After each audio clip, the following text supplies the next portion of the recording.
What's up, everybody? Welcome to another episode of Breaking Brains and Building Hearts. Brett Burchard with Chris McAllister, James Rories. Good to see you guys again. Pleasure. We are trucking along on the 7 essential mindsets of world-class performance. We've reached mindset number 5, which is the focused mindset. Last episode, we talked about visionary mindset of like who you want to become and why you're doing what you're doing and kind of what you're pursuing and going after.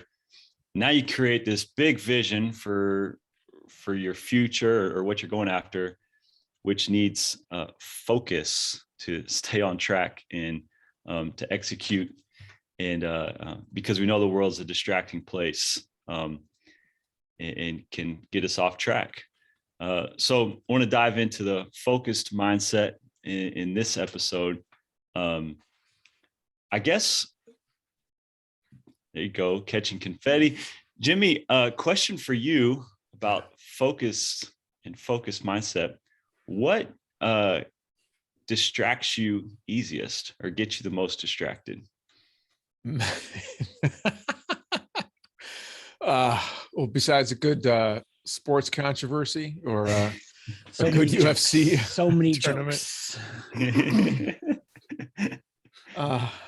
jokes. What's interesting. So in the context of work, I have a challenge with focus because so many things interest me. So the way I've set up my business and my life, it gives me the opportunity to kind of pursue that interesting thing that comes along. So I hate the idea of having deliverables that have to get done, because I kind of view that naturally as something that forces me into a fixed track. I get it done and I do a great job, but what distracts me is the fun stuff, the new ideas, that little popcorn path that I'm following to maybe that pot of gold or something interesting. So the things that really inspire me, that inspire my curiosity, distract me big time from a lot of the stuff that either I've committed to or that I want to get done because they're related to another bigger goal that I have. What do you do? Like, have you found processes or systems that help you be able to do both, like pursue curiosity and stick to or is it more like grit your teeth, muscle through it, and I got to get this done? That's a great question. I think, I've been consulting on time management and coaching on time management for years, 25 years. And it's not something you solve and you're done. It's something you constantly have to figure out because life changes. I use lots of different ways to stay on track. So for example, I use my commitments to keep me on track. And this desire to make sure that I only have one rule in life: make and keep your commitments. And so when I make a commitment to you or to Chris, that is something that keeps me on track. When I empower folks that are within my team to hold me accountable, that keeps me on track. So I use a number of different tools. The worst thing for me is a to-do list. I'll make the to-do list and never go back to it. Another thing that doesn't work for me are reminders. I can't stand them. And once I get a reminder or two, if I get the reminder at an inopportune time, I shut it off and never get the reminder again. So those things don't tend to work with me. So I find other tactics that do.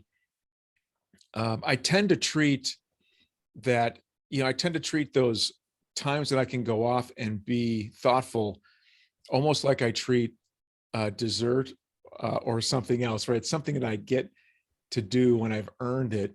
And so I have this other mentality. I'm going deep here, but I earned the right to take a step back and enjoy, following that path. So that's another technique. Nice, like little carrot reward deal. Just the way I'm built. Yeah. I think we can all kind of, probably all three of us resonate a little bit with that, of like getting distracted by our curiosities and just wanting to pursue those. Chris, what drives your focus?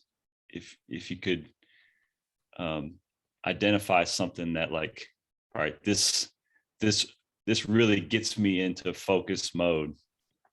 What focus is? It's funny because it's crazy we're talking about this. People could think that this was like so planned, but we've been busy, things have been going on, haven't done one in a bit. But this is right where I am, because if I take StrengthsFinder, which has its flaws, but there's parts of it I like, my top 4 are future focused, strategic, achiever. So focus is second.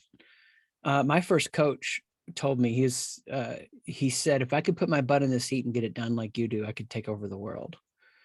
And I do have that ability. I've learned about myself, though, it is very connected to dopamine and how I've naturally triggered my dopamine. And some things that I haven't done so well this last year and a half, not terrible, but just lost that a little bit. So this is so much of where I'm living right now. Now, part of what would happen for people is they could look at my day and go, well, you are really focused. Well, but growth starts with where you're bothered. And I'm bothered that I want to be more focused, like not in a way of pushing myself into hustling harder or productivity, but really understanding. And it was really the IFQ that opened this up in a big way. That's our identity fear quotient, where we measure identity fear.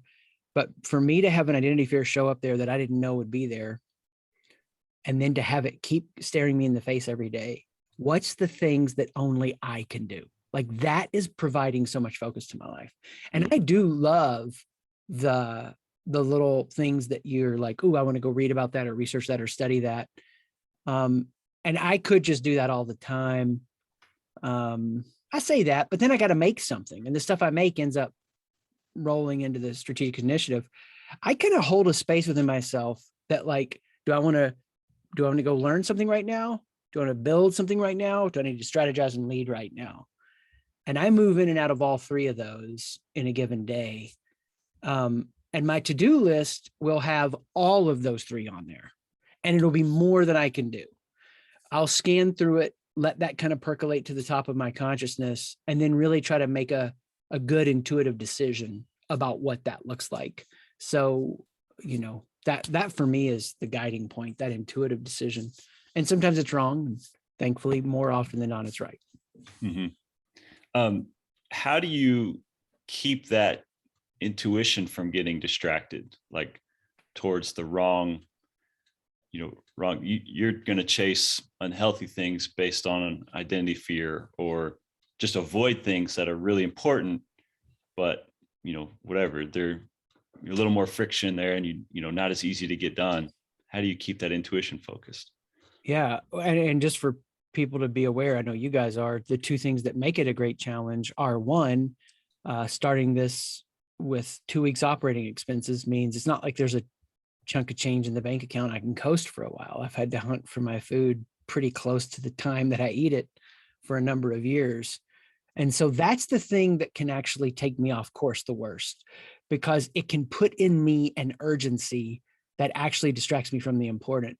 So I just have to know that that's going to be like creeping around the corner, and let it still do what it needs to do to get me grounded and focused in a way of, am I getting to the goal by the end of the week for where I need to be financially?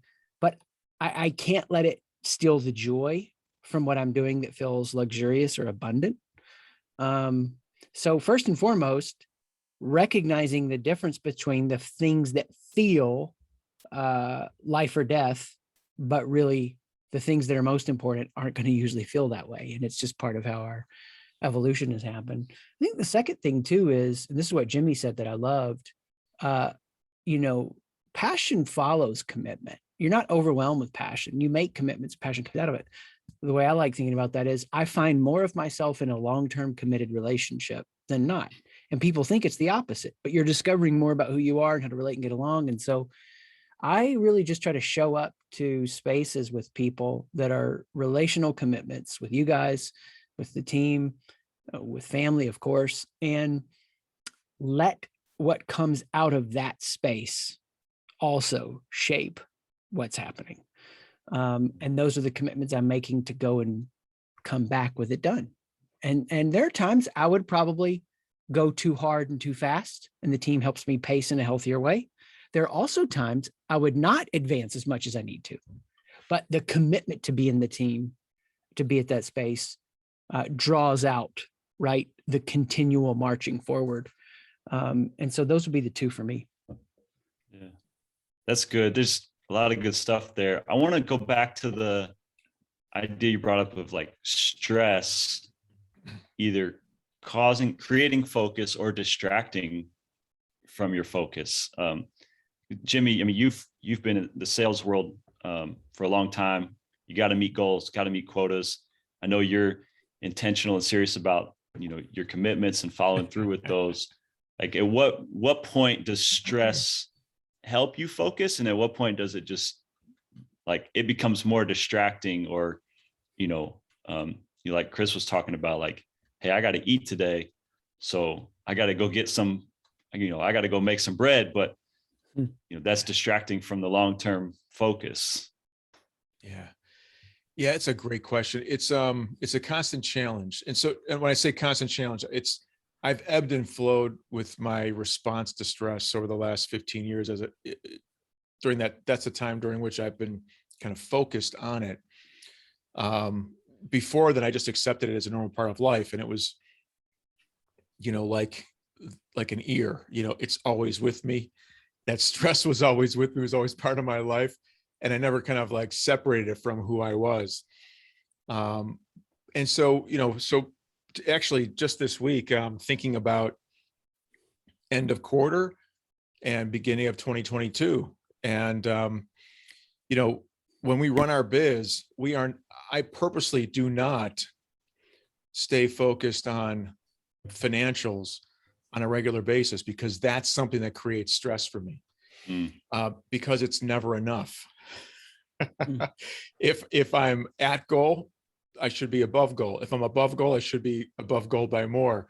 And so just the way that I'm wired, I'm highly competitive. And when I was selling for those first 15 years of my career, the reason I was top rep nearly everywhere I went was just this maniacal desire and need to measure above everybody else. And so everything else came second. So that's a trigger for me, that looking at numbers are a trigger. So the way I manage that is, the way I'm managing it now is by taking it in short doses, right? Look at the number, feel the stress, but instead of allowing me to just feel the stress, I use it as a tool. And the tool is, okay, it drives my focus. Okay, what am I going to focus on now? Where am I compared to where I want to be? What do I have to be thinking about now? And, for most salespeople, the example is, just because you hit your number this quarter doesn't mean you can let it ride, because you've got next quarter. So for me, the focus now is next quarter, and maybe the quarter after that. So I use that stressful moment, take it as a temporary, feel the stress in a temporary way and get rid of it by now adjusting my plan and moving forward.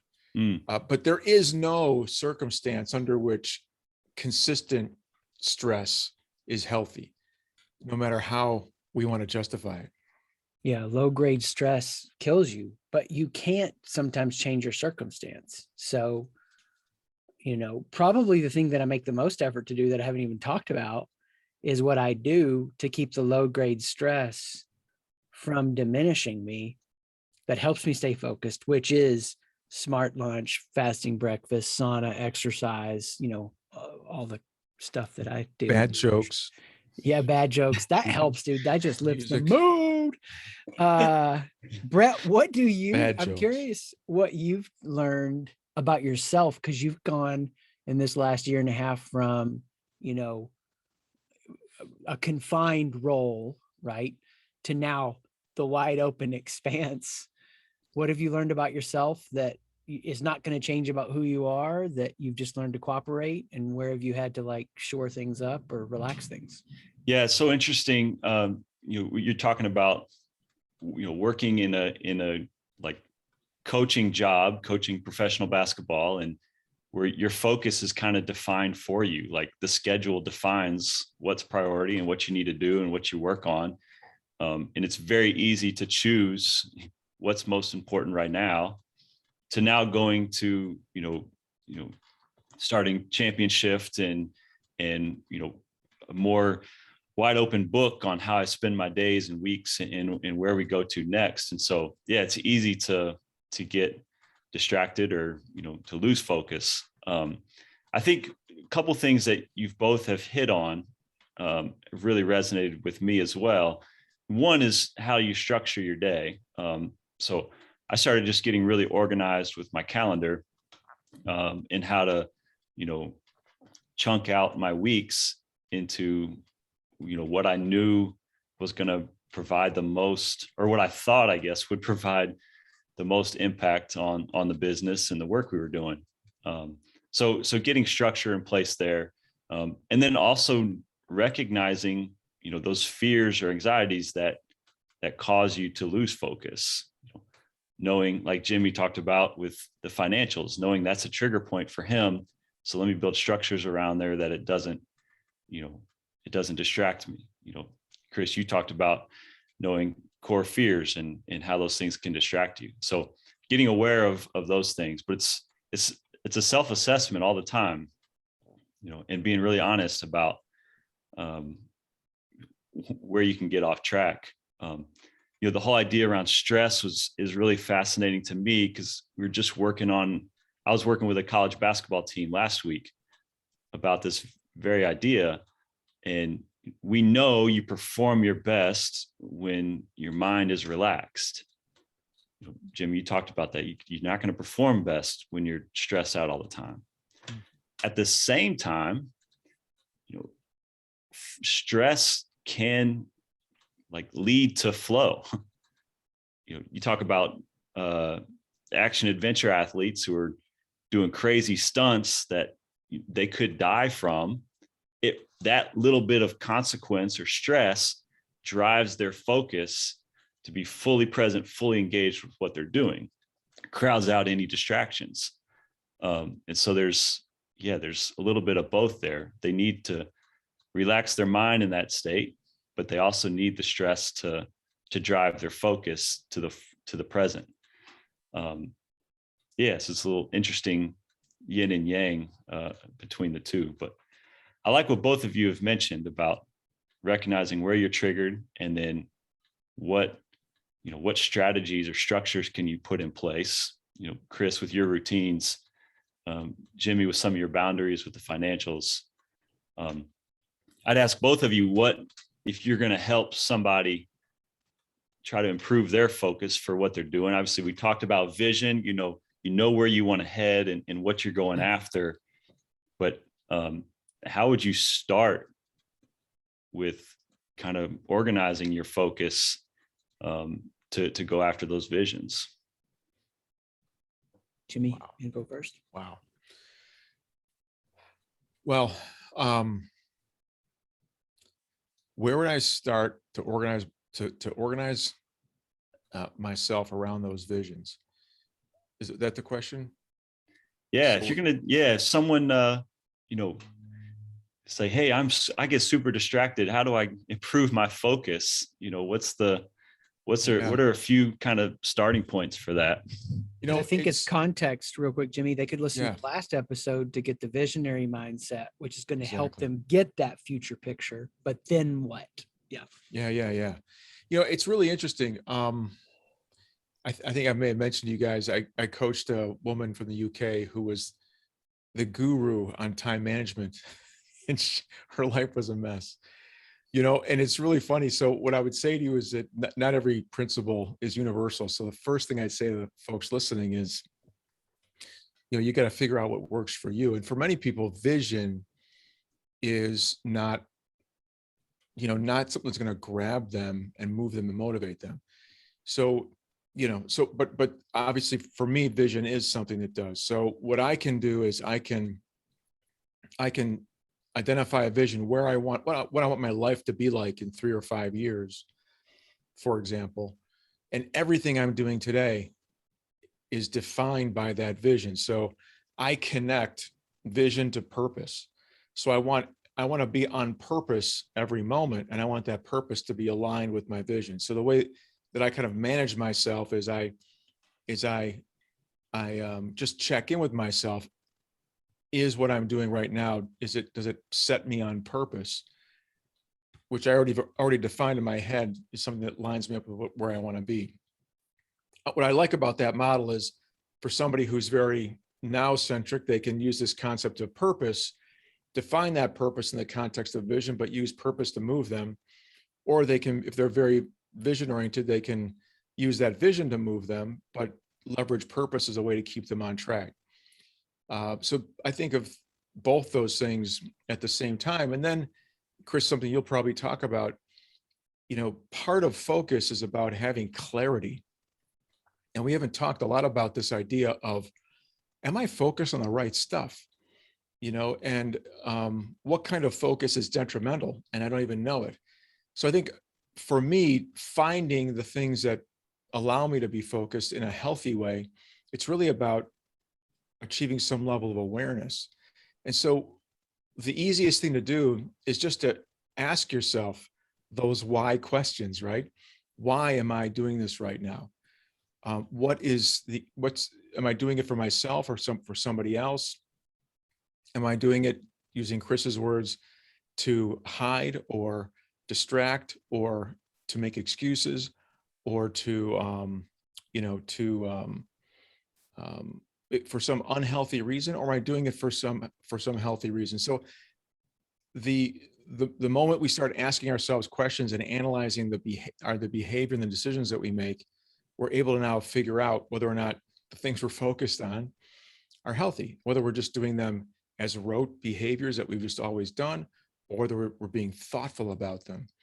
And then once you identify stuff that you want to shift, you can be thoughtful about those things and build strategies. Like for me, I know that money is a trigger, so I use it as a motivator to get me focused on a purpose that's going to drive a vision, and then I let go of it. I get rid of it, and that's not something that somebody diagnosed me as having that issue and then gave me that suggestion. It's something I had to build myself.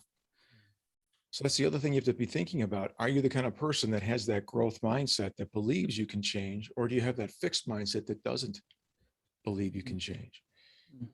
And if you want to change, the first thing you have to do now is think about, okay, where's your head at, and how do you start unraveling that? Yeah, that's awesome. Right. For me, it's about very in line with what Jimmy's saying, the purity of desire. Like, you don't have to worry as much about productivity or trying to get yourself focused when the desire rages. So what's that desire? What are you compelled with? And I think we spend too much time trying to figure out what shouldn't be in our lives, rather than just trying to obsess with, what do I want and what am I going after? It's like the thing with habits. When I got addicted to, I don't mean this in the traditional clinical addiction definition, but 2 Benadryls and 2 beers to fall asleep every night. That was a bad habit to have. How do you stop that bad habit? I had to replace it. And recently even upgraded my sleep routine again. And that was like 5 years ago, and it was because of what I wanted. I didn't want to wake up for a morning meeting anymore and Jimmy be like, dude, that's some bags under your eyes. I wanted to sleep better as I'm aging. And so it's the purity of desire, but the key word there after desire is purity, because most people, they're driven out of proving and hiding, or their inner self-critic is pushing them to want something they really don't want, or they're going to get it in a way that they're eroded as they get it. And so we know that the brain, and I'm so fascinated with how the brain develops. We know that the brain thinks in metaphors. They actually, some, neuroscientists think that may be the key architecture for how the brain makes sense of things at our state, evolved as we are. Still got a long way to go as humans, though, that we think in terms of metaphor. So I can ask people a lot of times, like, if you were to describe what you're doing right now, how would you describe it? And they're relaxed and they'll come up with a metaphor. And if that metaphor is unhealthy, then they have an unhealthy relationship to that desire. or they're trying to go about it in an unhealthy way. And so the key word there then is purity. So it's the desire, what do I want? And the purity of it. So that without proving or hiding, this is what I want. Let me go after that. The other stuff can just fall away. And then you are focused, right?